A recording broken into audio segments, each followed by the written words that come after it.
The sky over Nebraska was clear and blue like any other day. There were no clouds, no storms, no signs of danger. But then, without warning, something huge appeared above the town of Willow Creek. It was a ship. No one could tell what kind at first, but it was big, really big. So big that when people looked up, they had to tilt their heads all the way back just to see the top of it. At first, some thought it was a weather balloon. Others believed it was a military test. But soon, everyone knew it wasn't from Earth. The shape was wrong. The color was wrong. It didn't move like anything humans had ever built. It just hovered there, silent and unmoving, like it was watching. Within hours, the world knew. Satellites confirmed the object. News stations dropped. Everything else. Social media exploded with theories, jokes, and fear. Governments scrambled to respond. The president held an emergency meeting. The United Nations called for a global alert. But the alien ship did not attack. It did not speak. It simply stayed where it was, floating above a quiet American town, like it belonged there. Then, after 3 full days of silence, the message came. It was not a voice. It was not written in any known language. It arrived as a signal, an image, sent directly to every major broadcasting network on Earth. The image showed 2 figures. One was clearly human. The other was strange, pale, tall, with glowing eyes, and no mouth. Between them was a symbol neither side recognized. Below that symbol, in plain English text, were the words, "What are zombies?" People laughed at first. They thought it was a prank. Someone must have hacked the system. But the message repeated again and again. Across the globe, scientists, linguists, and military leaders stared at the screen in disbelief. Zombies. Why would aliens ask about zombies? Theories spread faster than wildfire. Some said it was a trick. Maybe the aliens were testing us. Maybe it was code for something else. Maybe it was a joke. But the more people studied the message, the more serious it seemed. The aliens weren't asking about weapons or technology. They weren't demanding surrender or offering peace. They wanted to know about zombies. Governments tried to ignore it at first. They hoped it was a mistake. But the aliens kept sending the same message. They waited. They watched. And they did not leave. Finally, after a week of confusion and panic, the United Nations formed a small team to study the question. They brought together experts from many fields, biologists, psychologists, historians, even film critics. If aliens wanted to know about zombies, someone had to explain. But how do you explain something that doesn't exist? Zombies were never real. They were stories, movies, books, games. They were fun to watch, scary to imagine, but never something you actually worried about. So why would an advanced alien race care about them? Some scientists suggested the aliens might have found something strange on another planet, something that looked like a zombie. Others thought they had seen human movies and misunderstood. One theory even claimed the aliens had discovered old Earth broadcasts floating through space and were trying to understand human culture.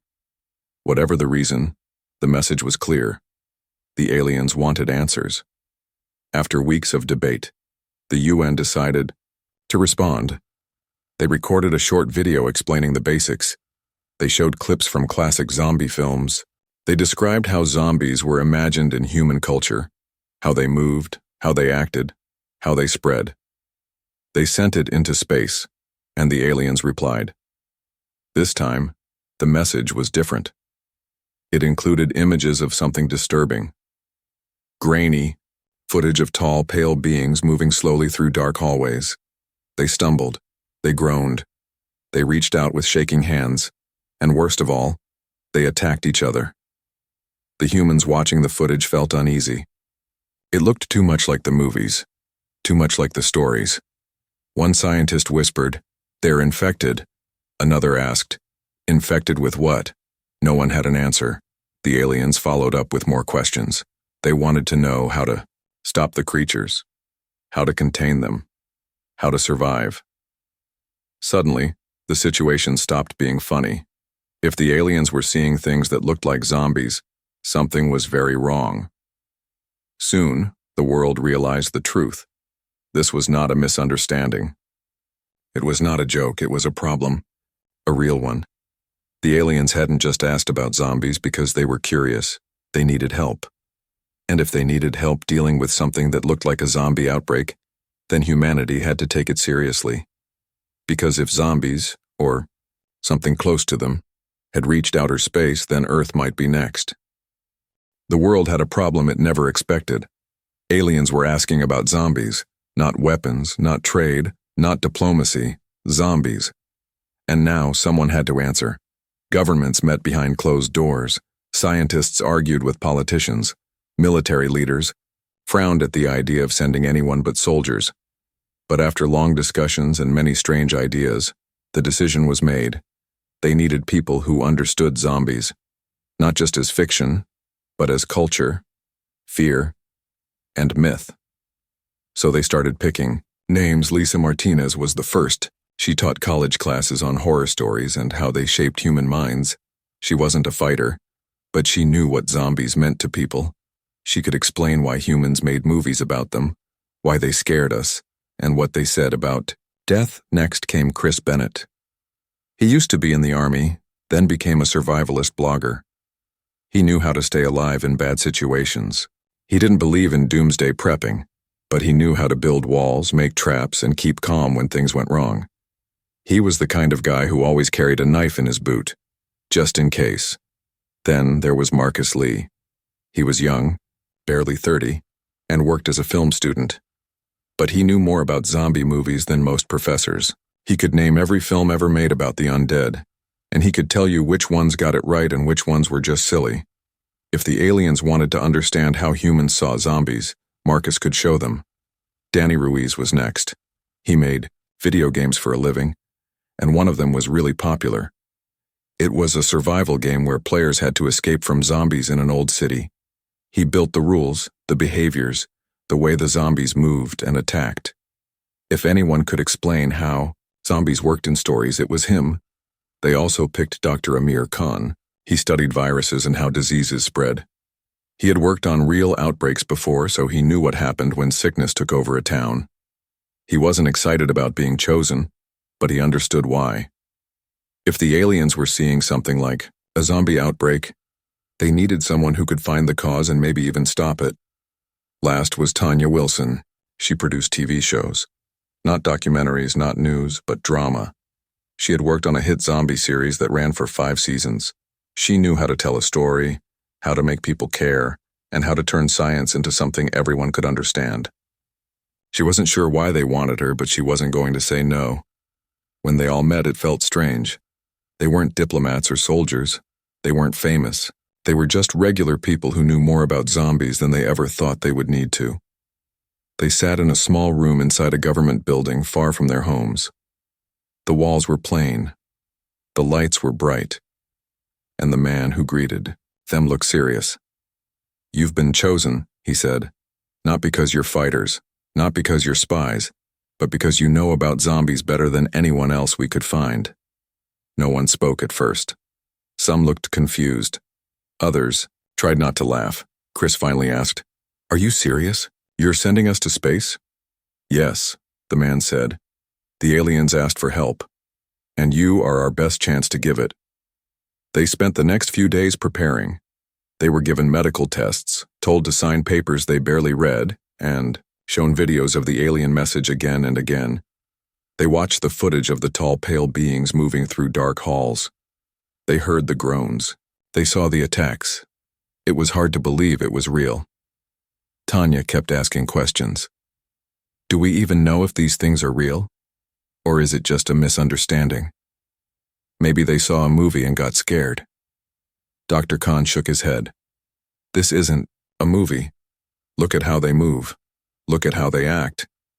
If this is fake, someone went to a lot of trouble to make it look real. Lisa tried to stay calm.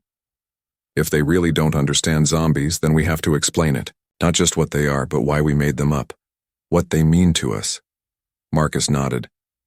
We'll need to show them examples, different kinds of zombies.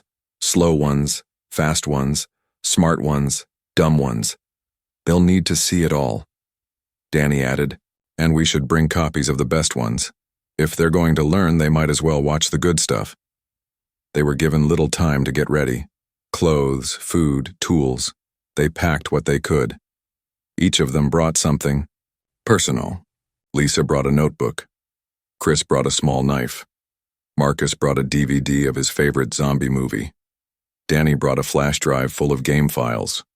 Dr. Khan brought medical supplies. Tanya brought a camera. They flew across the country together, quiet most of the time. Some stared out the window. Others listened to music. A few tried to sleep. When they landed near New York, they saw it again, the alien ship. It still hovered above the Earth like it belonged there. It hadn't moved in weeks. A portal opened in the sky. It shimmered like water. No one knew how. It worked, but they were told to walk through. One by one, they stepped forward. The moment they entered the light, everything changed. The air felt heavier. Sounds echoed strangely. Colors looked off like the world had been painted wrong. Gravity seemed to shift under their feet. They walked forward slowly, unsure of what to expect. Aliens stood waiting. They were tall, pale. Their eyes glowed softly in the dim light of the ship. They didn't speak at first, they only watched. Finally, one stepped forward. Its voice came through a small device on its chest. "Welcome," it said. "You are the experts." Chris looked at Lisa. She gave him a nervous smile. "Guess we are," she said. The aliens led them deeper into the ship. Metal walls stretched around them. Lights pulsed gently along the floor. Machines hummed quietly. As they walked, Lisa whispered to the group, "Okay, we're here. Now we just have to explain the impossible to creatures from another world," Chris muttered. "I've done worse." They didn't know what waited ahead. They didn't know if the aliens were truly in danger. They didn't even know if they'd come back home. But one thing was clear. They were humanity's best hope, and they were about to teach aliens about zombies. The inside of the alien ship was nothing like they had imagined. It wasn't cold or dark like space. It felt warm, almost alive. The walls looked smooth, but not made of metal. They pulsed with soft lights that changed color as the group walked past. The floor didn't creak or shake. It just stayed solid under their feet, even though none of them were sure what it was made of. The aliens moved silently. Their long limbs bent in ways that looked strange to human eyes. Their glowing eyes never blinked. They wore no clothes, only thin coverings that wrapped around their bodies like second skins. They did not speak much, at least not in a way the humans could understand yet. But they watched, always watching. Lisa Martinez walked near the front, trying to take it all in. She had studied stories about aliens her whole life, but now she was walking among real ones. She kept thinking, they asked about zombies. Why? Chris. Bennett walked behind her, hand close to the knife he still carried in his boot. He didn't trust silence. He had learned in the army that when things are too quiet, something bad is about to happen. So he stayed alert, watching every turn, every shadow. Marcus Lee whispered to Danny Ruiz, "I feel like I'm in one of my own videos." Danny nodded. "Yeah, but we don't get to save scene if something goes wrong." Dr. Amir Khan walked, quietly, hands in his pockets. He tried to stay calm, but his mind raced. If the aliens had really seen something like a zombie outbreak, then this was more than just a misunderstanding. This was serious. Tanya Wilson held her camera tight. She wanted to film everything, but she also knew some things might be better, left unseen, at least for now. They were led into a large room. It was round, with curved walls and no corners. In the center was a platform. Above it floated a glowing image, like a screen made of light. One of the aliens stepped forward. It raised a long arm and touched the air. The image changed. Now, instead of floating symbols and strange writing, there was a video. It showed a hallway. Dark. Cold. Metal walls. Then came figures moving slowly through the hall. Pale. Tall. Like the aliens themselves. But something was wrong. Their movements were stiff. Their heads turned too far. Their arms shook, and they made sounds, low groans, deep and empty. One reached out and grabbed another, then came screaming. Lights flickered. Figures ran. The screen cut to black. The humans stood frozen. "That's not fake," Dr. Khan said softly. "No," Lisa agreed. "That's real." The alien who had played, the video spoke again through its small device. "We do not understand," it said. "These beings were not born like us. They changed. They became different." Lisa stepped closer. "You're saying these things used to be like you?" The alien nodded. "Yes. We found them this way." Chris frowned. "Where?" Another touch of the alien's hand. The image changed. Now it showed a space station orbiting a dead planet. Dust clouds swirled around it. No signs of life. Just silence. "We went there," the alien said. "We study lost places. We find knowledge. We bring it home." "And you brought back something you shouldn't have," Tanya whispered. The alien tilted its head. "We thought it was safe. We thought it was only data." "Data?" Marcus asked. The alien pointed to the screen. There were recordings, images, words. We watched. We listened. Lisa felt a chill. "What kind of images?" The alien touched the screen again. More footage played. This time it showed people on Earth, not soldiers, not scientists. People running, screaming, fighting, zombies chasing them, blood, fire, death. It was old footage, grainy, from decades ago. "They must have found an old probe," Danny said, "or maybe a capsule sent into space by accident." Dr. Khan rubbed his chin. "If it contained samples or even just infected material." Chris looked at him. "You're saying whatever caused this came from Earth?" "It's possible," Dr. Khan said. "Maybe a forgotten mission, maybe a failed experiment. Something got out there and the aliens picked it up." Lisa turned to the tall being. "Did anyone watch the footage?" "Yes," the alien said. Many watched. Some began to change. Silence filled the room. "You mean?" Chris started. The alien nodded. "Some of our kind began to act like the beings in the images." Everyone took a step back. "That's not possible," Tanya said. "That's just movies." "But it's happening," Lisa said. The alien continued. "They become slow, confused, angry. They bite others. They do not speak. They do not sleep." Dr. Khan's face went pale. "It's not just psychological, it's physical. Something in that data must have triggered a response in your biology." "You think it's a virus?" Chris asked. "It could be," Dr. Khan said. "Or something else, a chemical, a pathogen, even a memory-based infection." Lisa looked at the alien. "Have you found any of the infected?" The alien nodded. "Some are still alive. Others stopped breathing." "Dead?" Marcus asked. The alien hesitated. "Not exactly." "What does that mean?" Chris asked. The alien turned and gestured for them to follow.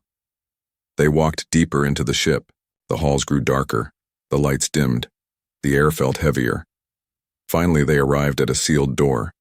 It opened slowly with a hiss. Inside was a small room. Glass walls. Inside, a figure sat curled in the corner. It looked like the other aliens, pale skin, tall frame, but its eyes were dull. Its body twitched. When it saw them, it let out a low groan. It stood slowly. Its legs wobbled. Its fingers flexed like claws. It took a step toward the glass, then another and another. It slammed its hands against the wall and let out a louder sound, half growl, half cry. Everyone stepped back. Chris whispered, "That thing is not okay." "No," Dr. Khan said. "It's very sick." Lisa stared at the creature. "But why does it look like a zombie?" Dr. Khan shook his head. "Maybe because that's what it thinks it is." "What?" Tanya asked. He turned to the group. "Think about it. These beings watched footage of zombies. They studied the behavior. They saw how they move, how they attack. What if their mind started to copy it? You're saying they're becoming what they saw? Marcus asked. It's possible, Dr. Khan said. Psychosomatic illness can affect the body. If they truly believed they were infected, their bodies might start acting like it. But that doesn't explain the others, Chris said. The ones who died. Dr. Khan looked back at the alien. How many have been affected? The alien answered slowly. More than 50. Some show symptoms. Some do not. Some are gone. Lisa swallowed hard. You need to tell us everything. The alien nodded. We will. The humans looked at each other. They had come to explain zombies. Now they realized they might have to stop one. The room was quiet except for the soft hum of machines and the slow breathing of the creature behind the glass. The alien watched it with something that looked like sadness. Then it turned to the humans. We do not understand this sickness, it said through its small translator device. It came from watching, from learning. Now it spreads. Lisa Martinez stepped forward slowly. She kept her voice calm. You think watching the footage made some of your kind become like this? Stamam. Alien nodded. Yes, but not all who watched are sick. Only some. Dr. Amir Khan frowned. He walked closer to the glass. The infected alien inside stared back with dull eyes. Its fingers twitched like it wanted to move but couldn't control them. This isn't just psychological, Dr. Khan said. There's something else here. Chris Bennett crossed his arms. You're saying it's real? Like a real infection? It could be, Dr. Khan said. Or maybe something worse. Everyone looked at him. What do you mean? Tanya. Wilson asked. He turned to the group. We assume diseases spread through germs, right? Through air, touch, blood. But what if this thing spreads through information? Marcus Lee blinked. You're saying they got sick from watching videos? Dr. Khan looked at him. That's exactly what I'm saying. Danny Ruiz shook his head. That doesn't make sense. You can't catch a disease by watching something, can't you? Dr. Khan asked. What if their minds are built differently than ours? What if they process images like we process smells or sounds? What if seeing something bad changes them on a biological level? Silence filled the room again. Lisa thought for a moment. Like how fear works in humans. If you see something scary enough, your body reacts. Your heart beats faster, your muscles tense, your brain releases chemicals. What if their bodies react even stronger? Dr. Khan nodded. Exactly. If they watched footage of zombies and their brains believed they were becoming one, their bodies might start changing to match. Tanya swallowed hard. So they're not just acting like zombies. They think they are, and now their bodies are following. Chris looked back at the figure behind the glass. It was still moving slightly, making low noises in its throat. That explains why it looks like a zombie, he said. But what about the ones who died? Dr. Khan didn't answer right away. He studied the creature more closely. Then he pointed at its neck. There, he said. Look at the skin. They all leaned in. There were small marks, red lines, not cuts, not bruises, something else. Could be a rash, Lisa said. Or a reaction, Dr. Khan added. Maybe the infection starts in the mind, then moves to the body. Some people might fight it off. Others don't. The alien spoke again. Some became sick quickly, others took longer. Some showed no signs at all. Dr. Khan turned to it. How many have died so far? 7, the alien said. Chris frowned. And what happened to them? They stopped breathing, the alien said. Then they moved again. Everyone froze. What do you mean they moved again? Tanya asked. The alien tilted its head. They stood up. They walked. They did not speak. They only reached out. Marcus whispered, Oh my God. Lisa looked at Dr. Khan. Is that possible? He rubbed his face. If the infection affects the brain first, maybe it keeps part of the nervous system active even after death. It wouldn't be full reanimation, but it could explain movement. So they're not really alive, Chris said. But they're not fully dead either. No, Dr. Khan agreed. Not in the way we understand death. The alien watched them carefully. We need help. Lisa took a deep breath. We need to learn more. The alien led them deeper into the ship. They passed long halls with glowing walls. The air felt heavier as they went. Finally, they arrived at another room. This one had metal shelves filled with strange objects. Small boxes, round discs, thin wires. These are the things we found on the station, the alien said, before the sickness began. Dr. Khan picked up one of the discs. He held it in his hand. It was cold, smooth. He looked at Lisa. This might be where it started, he said. She nodded. We should study these. The alien gestured toward a table. You may use our tools. Chris looked around. Do we even know how to use any of this? Danny shrugged. Guess we're about to find out. They spent the next few hours going through the items. Some were clearly storage devices. Others looked like old human tech. Broken cameras, damaged memory drives, pieces of metal with strange symbols. Then Marcus found something strange. He held up a small object. It looked like a tiny camera. But when he pressed a button, lights flickered across its surface. I think this is a playback device, he said. Dr. Khan came over. Let's see what's on it. Marcus connected it to one of the alien screens.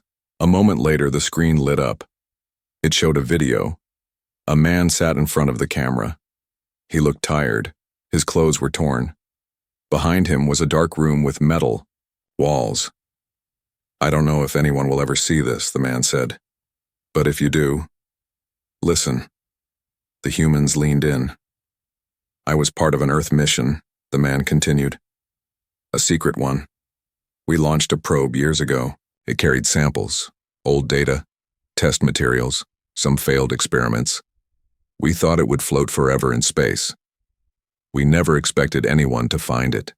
He paused. His hands shook. But someone did. The screen cut to static. Then came more.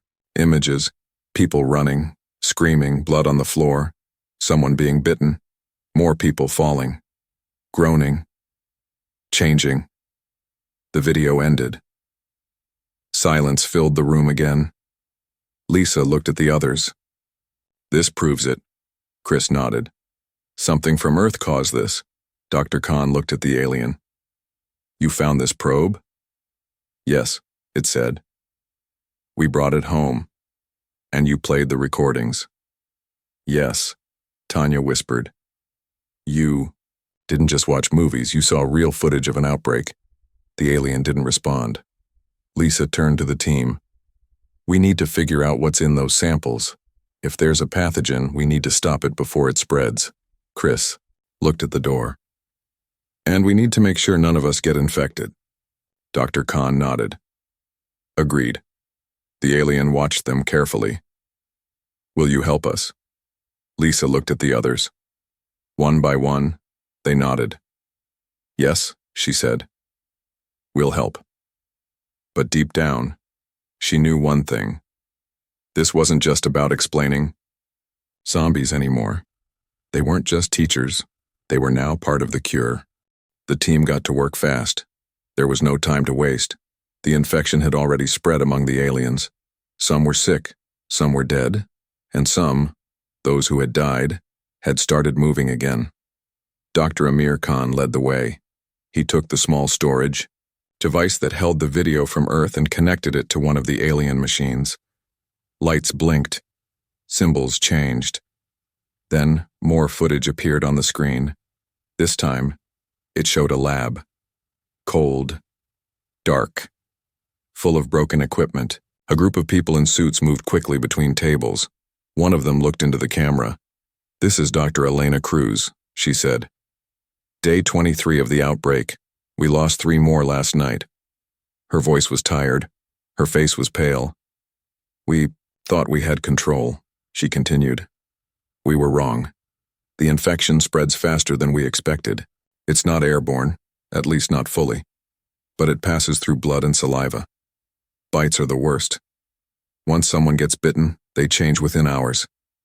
She paused. Her hands trembled as she reached for something off camera.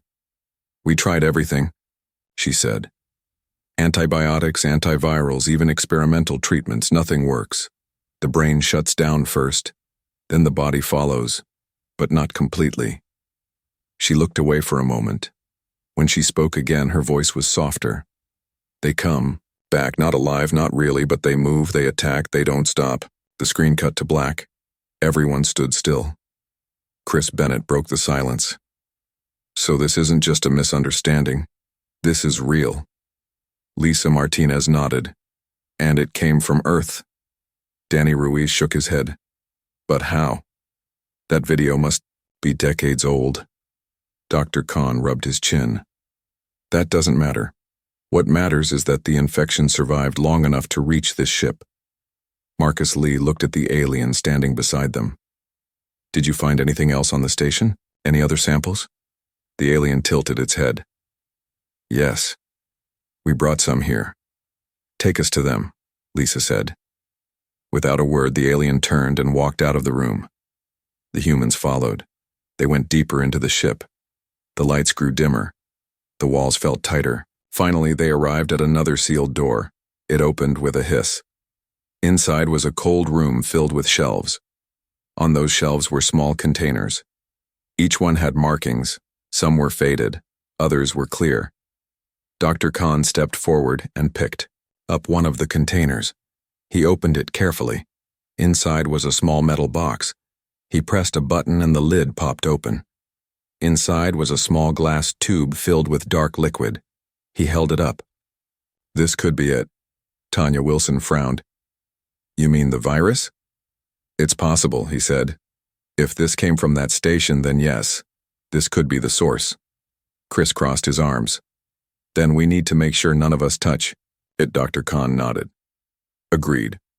We handle this with care. They spent the next few hours setting up a makeshift lab.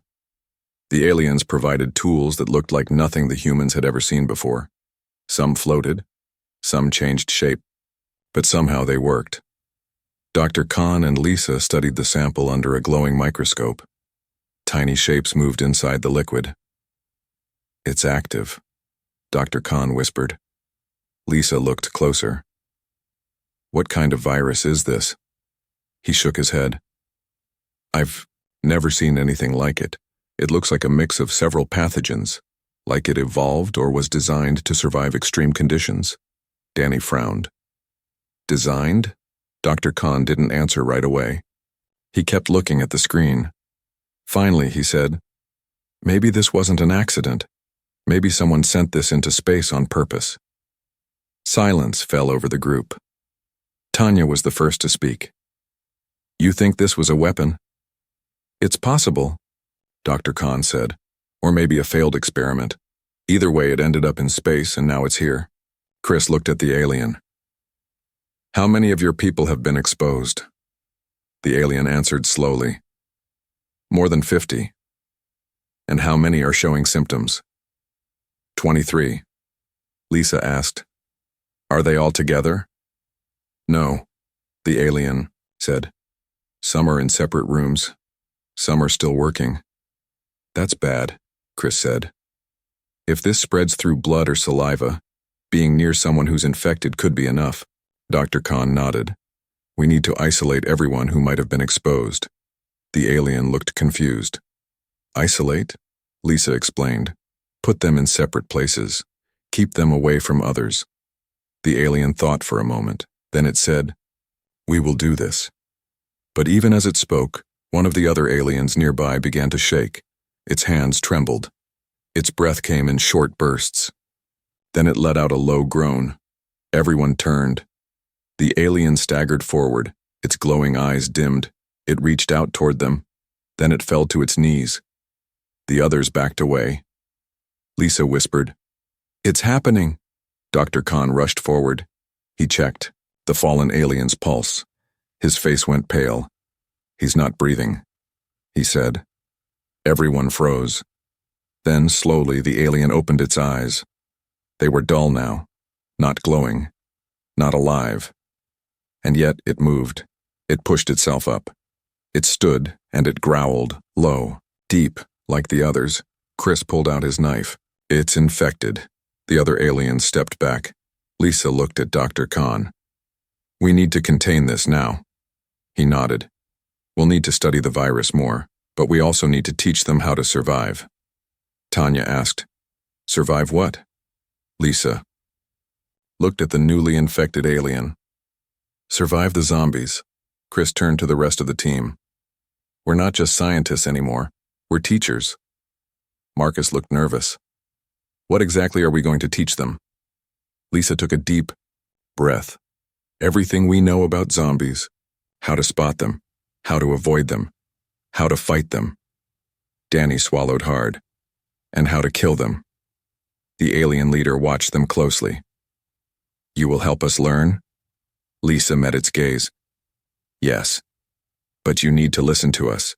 No questions, no delays. The alien nodded. We will listen.